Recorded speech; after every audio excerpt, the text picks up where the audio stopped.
Hey guys, what is up? This is Nick for PokerVIP.com, otherwise known as Crazy Cookie on the PokerVIP forums. And today I'm going to be doing episode 3 of my How I Crush with PokerSnowie mini-series. Today I'm going to be looking at how I practiced against PokerSnowie. This is one of the features of PokerSnowie which I probably enjoy the most. It's great for practicing new ranges that you're working on. Great for a warm-up, great for just to get yourself into a poker mode. When I've taken time off from poker, when I've come back, instead of jumping in and playing in games, I've jumped in and played against PokerSnowie. There's no risk of losing money, and you can quickly improve your game. You can get back into the poker flow whilst actually playing as well, which is a real advantage to have compared to a lot of people who their warm-up will be at most opening up a few hand histories to look at on a forum. So if you're using it as a warm-up tool, you have a massive advantage over everyone else. You get into that poker mindset straight away. You can relax into it. And you can also improve a lot by playing against Snowie. And what I'm going to hopefully show you today is how I would use Snowie on sort of like a day-to-day basis. I don't play against the AI every single day, but I play against it fairly often, just to get myself in the poker mode. And I'm going to use I'm going to play in a few different formats, some 6-max, some heads up. I may put in some other variant just to change it up a little bit. Which can be especially helpful because I don't play that much heads up and I don't play that much free-handed, so you can get used to playing different formats again before playing them for real money. So that's what I'm going to be doing today. I'm going to be using the PokerSnowie suggestions on as well, so we can kind of see what PokerSnowie would suggest to give us some sort of like live feedback, if you like.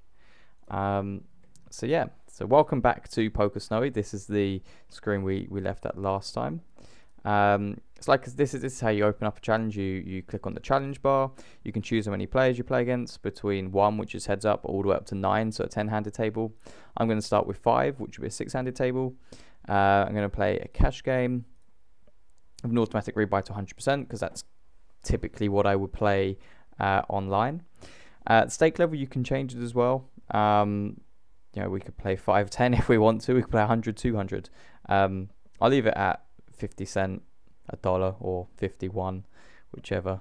And you can also change the buy-in, and this can be quite fun because you can have a freeze out where everybody could start with 20 big blinds and you have more of a tournament setup, which is quite fun.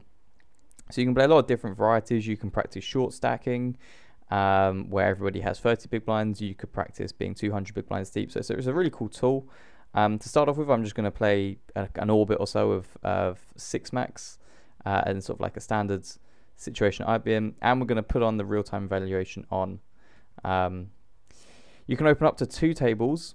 I typically do play 2. I'm only going to play 1 this time, just to keep it a little bit easier on video. And just to save a little bit of time there, PokerSnowie sometimes takes a little bit of time to load this table up. I pause the video to get it up here. And we now have our 6-max table playing against 5 versions of PokerSnowie. Obviously, they're all the same version, but we're going to play. I'm going to start off by playing a fairly typical style. I'll open sort of like a typical range. We'll be c-betting in typical spots, similar to what my game would be in real life. And then we might change it up and see what Snowie begins to say when we change up our play a little bit. I'm imagining this is going to be a check. I won't use the evaluation for all of them. We'll get into a tougher spot to sort of look at it then. So this is a situation where if someone limps in game, we would expect him to be a fish. Obviously, we know that Snowie is playing set ranges, so isn't a fish. This potentially could just be a straight away just a bet. I'd imagine Snowie will say to check. Snowie suggesting to check or bet. Similar EV. If we're betting big, we want to bet a little bit more often, but checking back is fine, which we'll do today. Queen on the turn. I'd imagine now this is going to be okay. Yeah, it's going to be even more of a check. And on the river, I wouldn't be surprised to see it says a bet because we don't have any showdown value. And Snow's suggesting go for a pot, so let's do that. Let's use Snow's suggestions this time, and there we go. So the cool thing with the evaluation is not so much in that spot, because it was a fairly standard spot. I'll go through a few hands quickly while I talk about it. Is if we find ourselves in a really tough situation where maybe we have a hand like this, and we get free, but we can then see, let's just make it free. We can then see what Snow would do in a much tougher situation for us. So hopefully we will find one where we perhaps get raised on the flop with top pair weak kicker, and we can see what Snow is suggesting for us to do. And this may be more of a feature in the heads up games, but this just gives you an idea that you can do it on all sort of different players playing. 5-6 suited here. This could be a free bet. This could be a call. It could be a fold. Snowy is suggesting that we should be free betting this hand, which is fun. So we'll do that, and we get it through.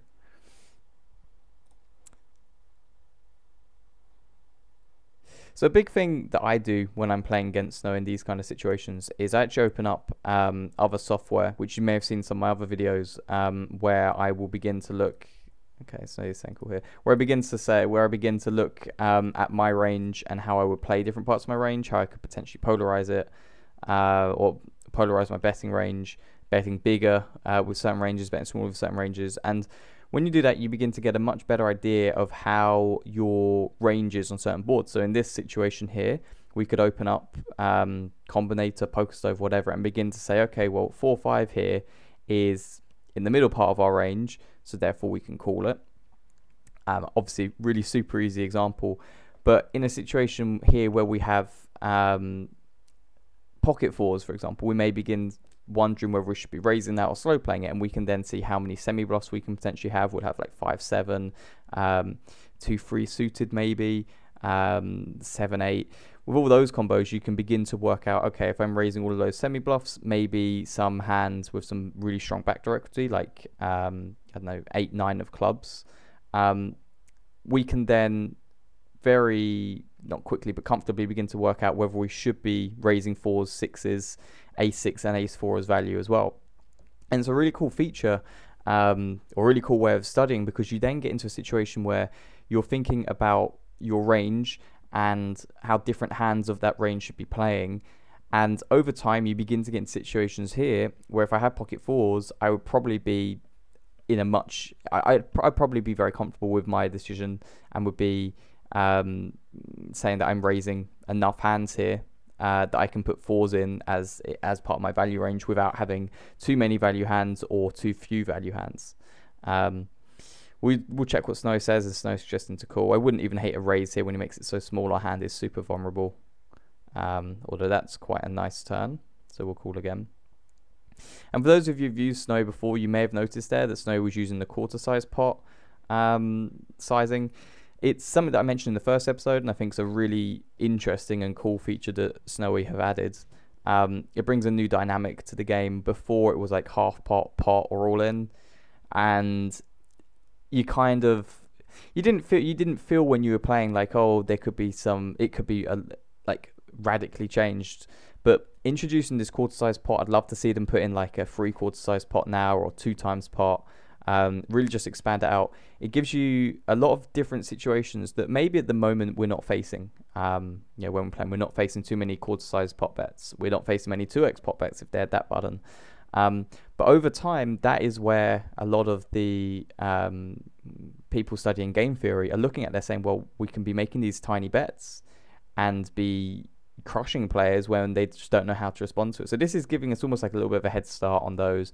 You can also begin to look at Snowy's range, which we'll look at in the next episode. We can look at what Snowy is betting a quarter size pot with and why Snowy is doing that, and then put that into our own game. Here I think it's a pretty straightforward fold on the river. Snow is actually suggesting to call. I don't see, and this is where it gets really fun, because I mean, against Snowy, calling is clearly the correct play. Snowy knows what range Snowy is betting half pot here on the river with.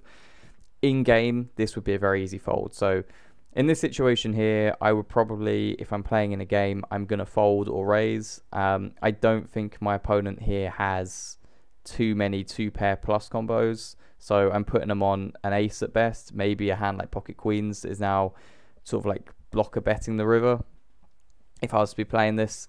So therefore I'd be inclined to raise this some of the time. I don't think the calling is great, but because Snow suggested to call, we will. And he did have a top pair type hand. Whether that will fold in game, if we raise, we will not know, I suppose. So this is one of those good situations where we can see where Snow is suggesting. And I'll make this the last hand of 6 max, and we can look at some other formats. I would imagine here that Snow is suggesting this to be a c-bet. We've got 2 overcards, backdoor flush draw, backdoor straight draw. So we've got a lot of equity going for us. We can obviously just win the pot here as well with when Snowy folds. So I'd imagine this would be a bet, but it'd be interesting to see what Snow suggests. And Snowy is suggesting to check. I wouldn't be surprised if this is in its check raising range. I quite like a bet. We can see that the bigger we go, the better checking becomes. Snow is suggesting to bet half pot. I quite like that, so I'm going to do it. When I say that, it's saying that we should be betting this 16% of the time and checking 84% of the time. So we'll bet on this occasion because I quite like the bet. When we pick up a gut shot, I now think that it really must be a bet. We just pick up a lot more equity, and Snowy is suggesting to bet. Interestingly, when you bet bigger, your EV actually increases.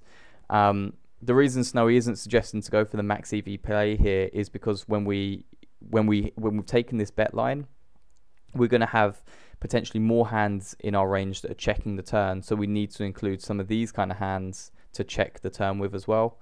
It gets into a lot of balancing. I quite like betting quite big here though. That's the highest EV option, so I'm actually going to take that with this hand. We get a call, and Snowy obviously knew that we were going to river the nuts. I'll be interested to see if Snow suggests anything but a bet here, and I think probably quite a big bet as well. Interesting. So Snowy is suggesting to check. Interesting. Betting here is a higher EV betting pot. Again, it comes down to how Snowy balances its range. So, you know, when we're on this river, I'd imagine that Snowy's range is either betting a quarter pot or checking, and therefore it's got to balance its checking range with some of these with some stronger hands, and it's including ace king with the ace of spades. Because, well, I guess when it has the ace of spades, it makes sense to. We block some of the nut flush draws which missed.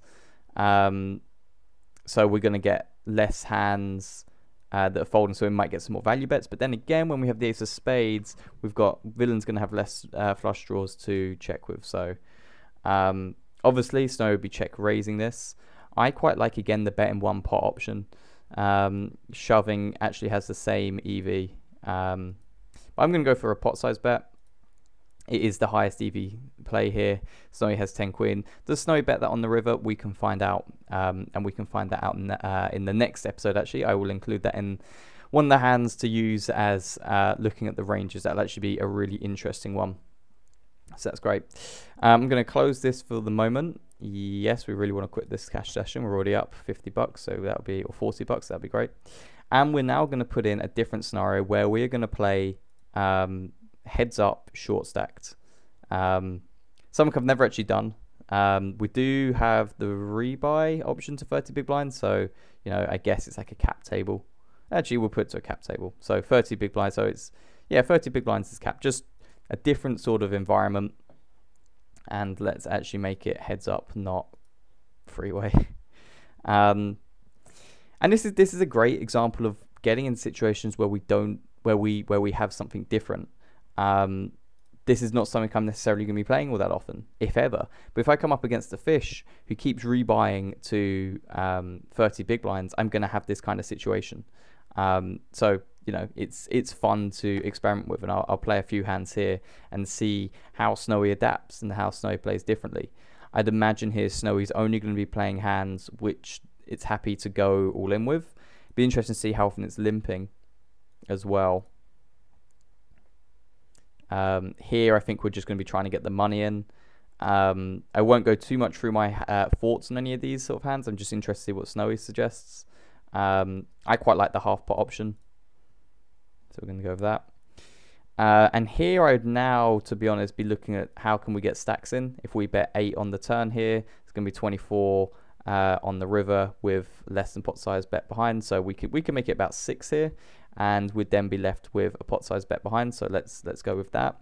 We'll quickly check to see what Snow's suggesting, and Snow's suggesting is bet half pot. The thing I don't like about that is we then don't have a pot size bet behind.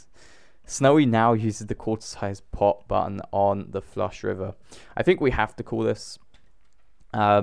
Snowy may well be doing this with a weak queen that he's going to fold to, fold to a shove with. So I think that this is going to be quite a fine call, and we can see that calling is, the best play.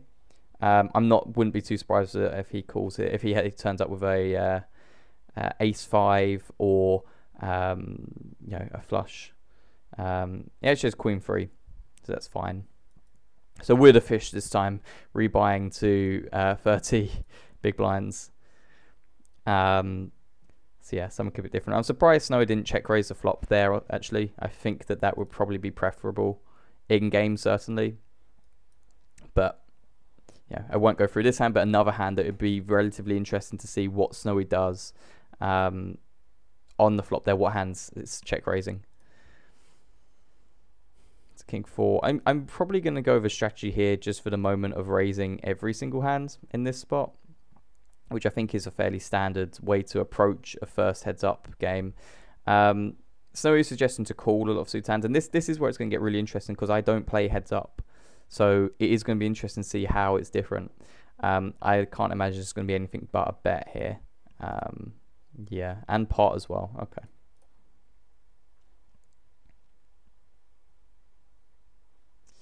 Hopefully we get some action with ace king here. I'd imagine this is going to be a bet as well. Snow suggestion to check. We could bet small. I kind of like that. I haven't used a quart size pot yet, so we're going to go with that. We're going to go with the cheeky min bet.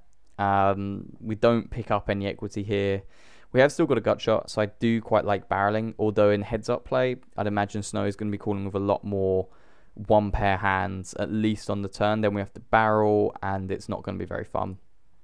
So I actually quite like here the option of checking, and Snow is actually suggesting that we should never be betting any size here, which I like. So jack on the river, I think here, again, we can probably just get away with checking and winning enough at showdown. We can see that our EV when we check is actually doing quite well. And Snow turns up with king 8.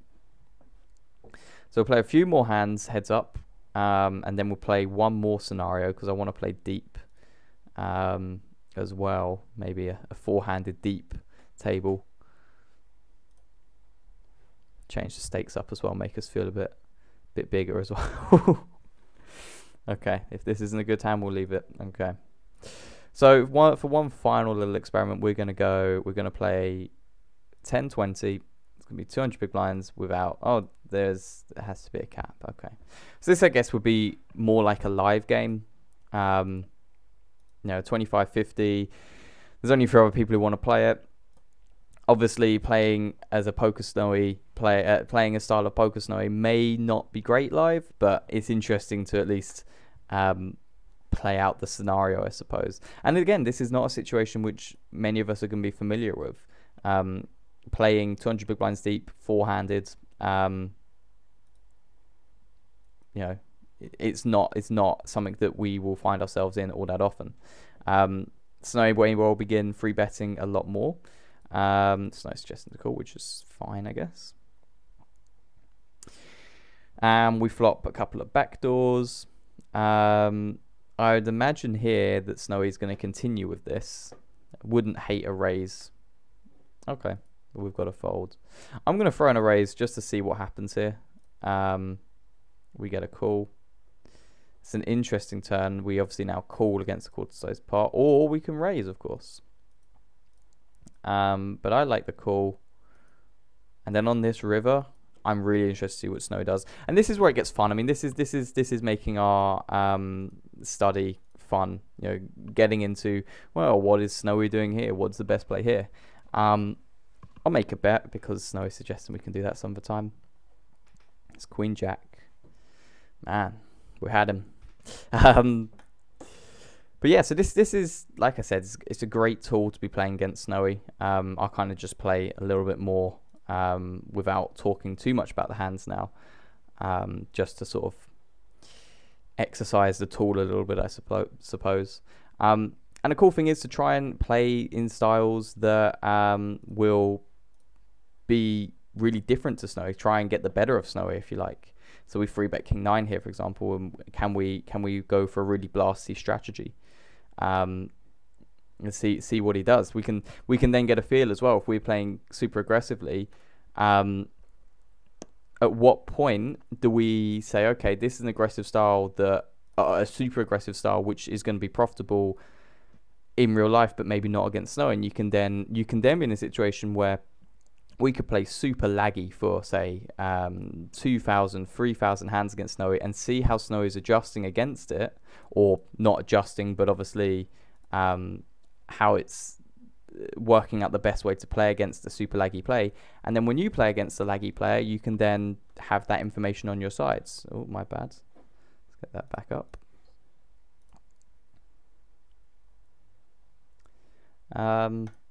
So yeah, lots of different ways to use this tool. Like I said, this is one of my favorite things to do as a warm-up. If you take a bit of time out, getting back into playing. And it's also great to use as a way of, understanding your range and saying, okay, I'm playing this range in this spot. How am I best to play it? See if we can get some thin value out of like pocket 8s or something. It's a shame. If we were going for thin value, maybe we should have made it a little bit smaller. So yeah, I think that you've got the gist of this, of what you can do playing against Snowy in the sort of like the live challenge arena. I'll play this as the last hand. Okay, it's a bit boring. Give us something good. Okay, we can play this. If you have any questions, as always, just post them below and we'll get back to them. In the next and final episode of this mini-series, I'm going to be going through how to use PokerSnowie's ranges to improve our game. So I'll take that Ace-King hand and we will plug it into the scenario tab. We'll go through and see what Snowy's doing on each street with all of the hands in its range, from both hero, so the small blinds position, and the big blinds, and we can begin to understand how to sort of like begin balancing our ranges, which is effectively what PokerSnowie does. So for now, this has been Nick for PokerVIP.com, and I'll see you in the next video.